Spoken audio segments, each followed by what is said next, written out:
बऱ्याच मंडळींना हा प्रश्न पडतो की गणपती बरोबर ज्या गौरी बसतात त्या गौरींचं आणि गणपतीचं नातं काय बरं असेल. बरीच मंडळी बऱ्याच भागांमध्ये गौरी ही गणपतीची बहीण आहे असं म्हणतात, तर बऱ्याच ठिकाणी गौरी ही गणपतीची आई आहे असं मानतात. पण मग यामागं नक्की रहस्य काय, गणित काय, सत्य काय, हे सांगण्यासाठी मी आजचा व्हिडिओ स्पेशल बनवतोय, तो आपल्या सगळ्या आनंदियांसाठी. पण हे समजून घेण्याआधी आनंद पिंपळकर आनंदी वास्तू हे आपलं युट्यूब चॅनल तुम्ही लाईक केलं नसेल तर ते तत्काळ लाईक करा.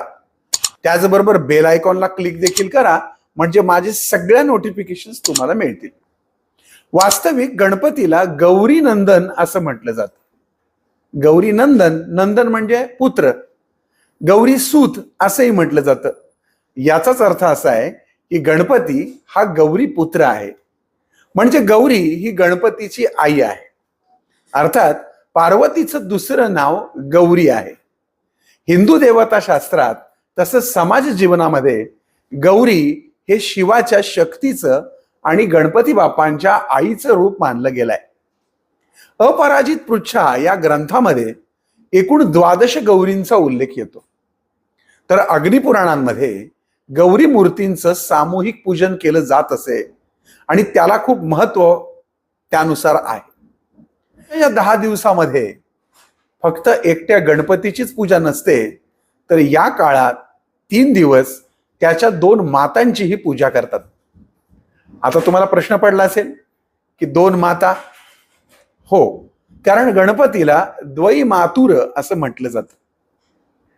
गणपतीची पहिली आई म्हणजे पार्वती आणि दुसरी आई म्हणजे पार्वती म्हणजेच गौरी आणि दुसरी आई म्हणजे गंगा. पार्वतीने आपल्या अंगाला चंदन लावून त्याचा मळ काढायला आपली मोठी बहीण गंगेचे पाणी लावून तो काढला व त्याची मूर्ती बनवून त्यात प्राण फुंकले, म्हणजे 2 देव्यांचा अंश त्यात होता.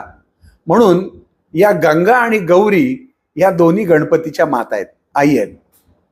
महालक्ष्मीच्या सणाच्या वेळेस या दोन्ही मातांना आपण ज्येष्ठा गौरी म्हणजे गंगा आणि कनिष्ठा गौरी म्हणजे पार्वती म्हणून आवाहन करून त्यांची स्थापना करतो.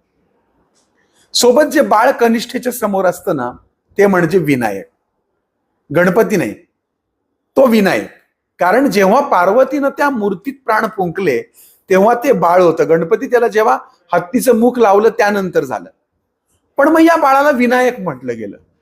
विनायक म्हणजे विना नायकाचं मूल, म्हणजे तो पतीशिवाय जन्माला आलेला आहे ना विनायक, म्हणून त्याचं नाव विनायक. गणपती हा नंतर म्हणजे हत्तीचं शिर बसवल्यानंतर, अर्थात त्याच्या गजानन रूपास गणांचा अधिपती केल्यानंतर मग त्याला गणपती असा दर्जा मिळाला. मग आता अजून एक असा प्रश्न पडतो की जर ह्या गंगा आणि गौरी आहेत तर मग यांना महालक्ष्म्या बसवलं असं का म्हणतो? तर लक्ष्मी म्हणजे समृद्धी आणि वैभव. या दोघी मातांनी गणपतीस जन्माला देऊन एक प्रकारे वैभव आणलं, निर्विघ्नता संपूर्ण जगामध्ये निर्माण केली, म्हणून यांना महालक्ष्मी असं म्हणतात. भाद्रपद महिन्यात येणाऱ्या गौरींचं पूजन करून अखंड सौभाग्य प्राप्तीसाठी स्त्रिया हे व्रत करतात. हे व्रत 3 दिवस चालतं. प्रत्येक प्रांतानुसार हे व्रत करण्याच्या वेगवेगळ्या पद्धती आहेत. काही ठिकाणी धातूची प्रतिमा, काही ठिकाणी मातीची प्रतिमा, काही ठिकाणी कागदावर श्री महालक्ष्मीचे चित्र काढून, तर काही ठिकाणी नदीकाठचे 5 लहान खडे आणून त्यांचं गौरी म्हणून पूजन केलं जातं. तर काही ठिकाणी 5 लहान मडक्यांची उतरण रचून त्यावर गौरीचा मुखवटा बसवतात.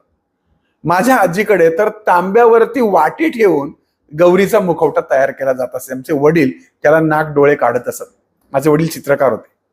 काही ठिकाणी सुवासिक फुलं, येणाऱ्या वनस्पतींची रोपं, तेरड्याची रोपं एकत्र बांधून सुद्धा त्याची प्रतिमा बनवतात आणि त्यावर मातीचा मुखवटा चढवतात.